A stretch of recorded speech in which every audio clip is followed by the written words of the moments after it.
Welcome to my vlog guys.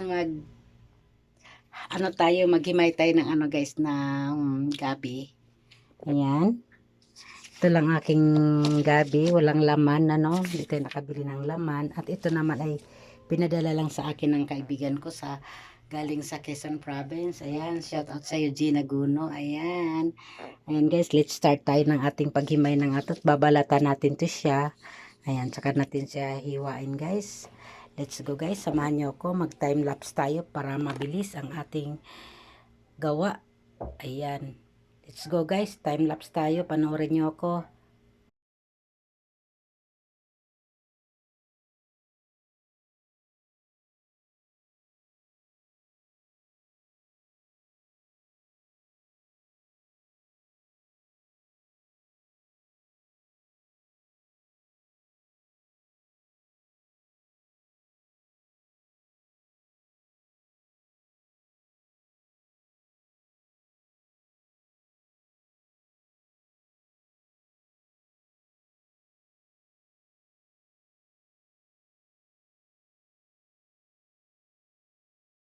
So, ayan guys, tapos na tayo magbalat. Ito na yung inalis nating balat at ito naman yung nalinis nating gabi. Ayan, nalinis po yung pagkakabalat natin. Ayan.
Kalapotin natin yung ating kakanggata.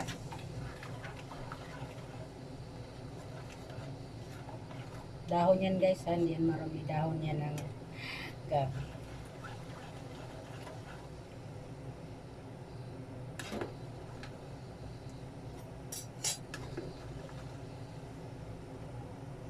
Lagay natin itong pangalawang gata.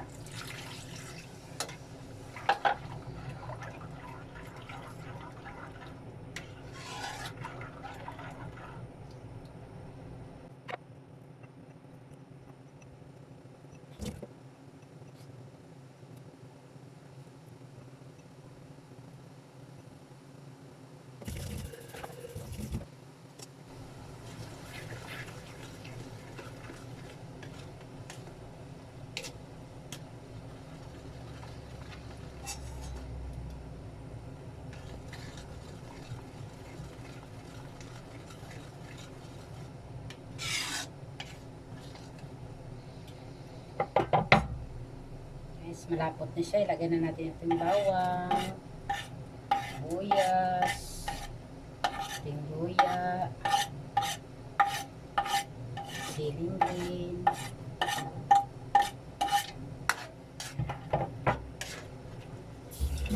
ang ating sahog, yan, na daing. Yan.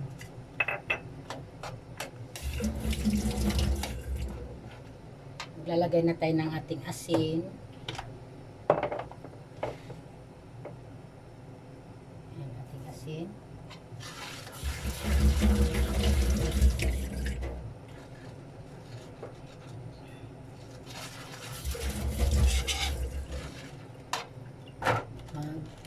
Lalagay tayo ng bitchin. Sarap yung bitchin. Lagay natin paminta.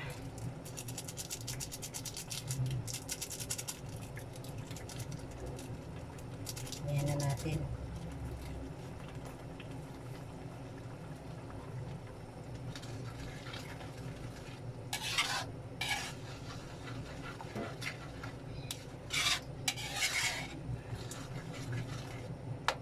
Gata tayo ng gabi guys. Gabi.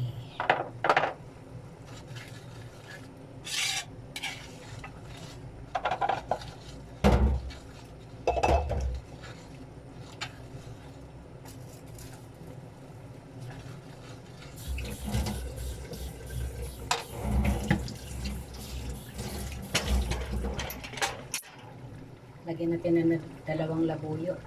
Tamang anghang lang o masyadong manghang para makakain naman yung ating kasama sa bahay. Mga bata. Ayan.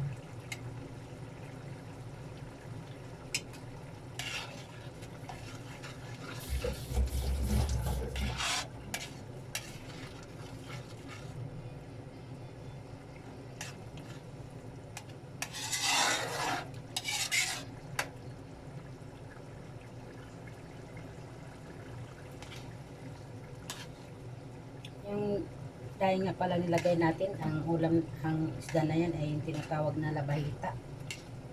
Ayan, sarap to. Makain ba kayo ng ginataang gabi? Na kung tawagin sa Bicol ay laing. Ayan.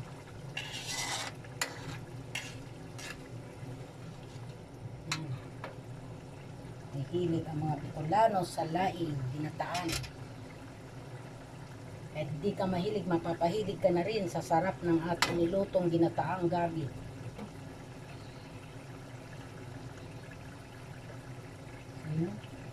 Pinakaluan natin yung gabi na may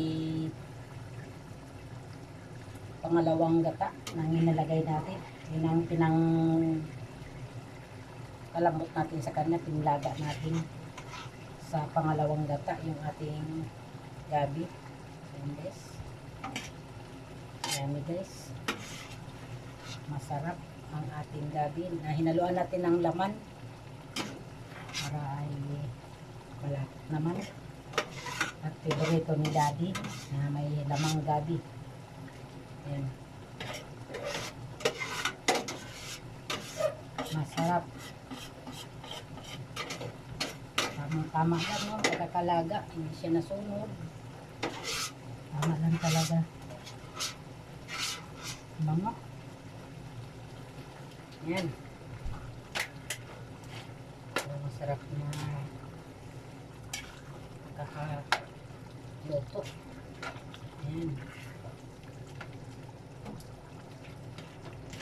Nilaga natin yung gabi sa pangalawang gata at lapot naman tayo sa kakang gata para ay lumapot yung ating sabaw sa ating gabi. Sarap yung may sabaw-sabaw sa ating laing. Ayan.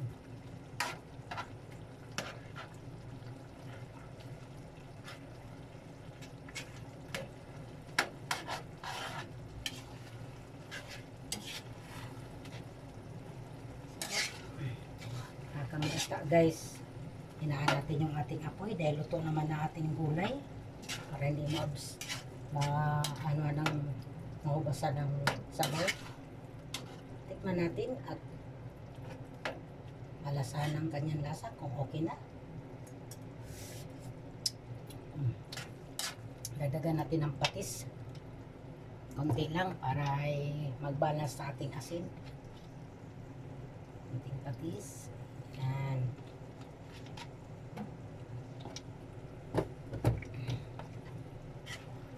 Sarap.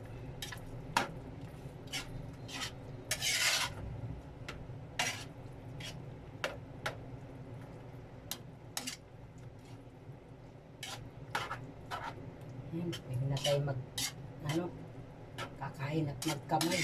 Wow. Kamay. Manatin ulit. Okay na ba ang kanyang timplada?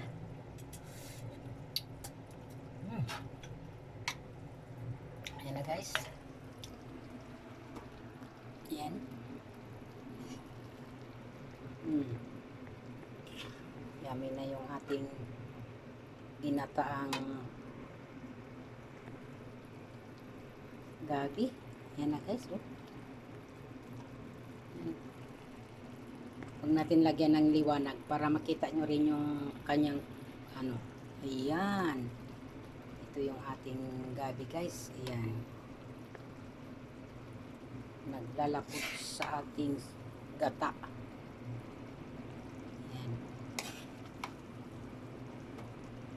Ayan. Naglalapot sa ating gata. So yun guys. Thank you for watching guys. Ayan. Lagyan natin ng ilaw para makita yung mukha ko. So yan guys, maraming salamat sa inyong panonood ng aking pagluluto ng ginataang gabi. Ayan, masarap po guys no dahil ang sinahog natin ay daing, labahita. Ayan, ito na yung ating gabi. Yummy. Yummy ating gabi guys no.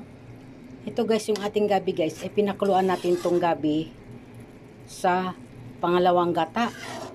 Nung naluto siya sa pangalawang gata guys, ay nagpakulo naman tayo ulit ng kakang gata at nilagay natin yung mga kasangkap tulad ng sibuyas, bawang, luya at yung sahog natin na labahita na daing. Sabay tinimplahan natin at nilagay natin yung ating gabi no.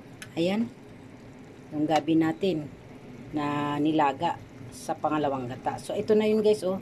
Hindi natin siya paubsan ng sabaw para mas masarap naman yung kumain tayo ng may sabaw-sabaw. Naglalapot yung gata. Ayan. Ayan oh. Yummy guys. Thank you for watching guys. Bye. Kain po tayo.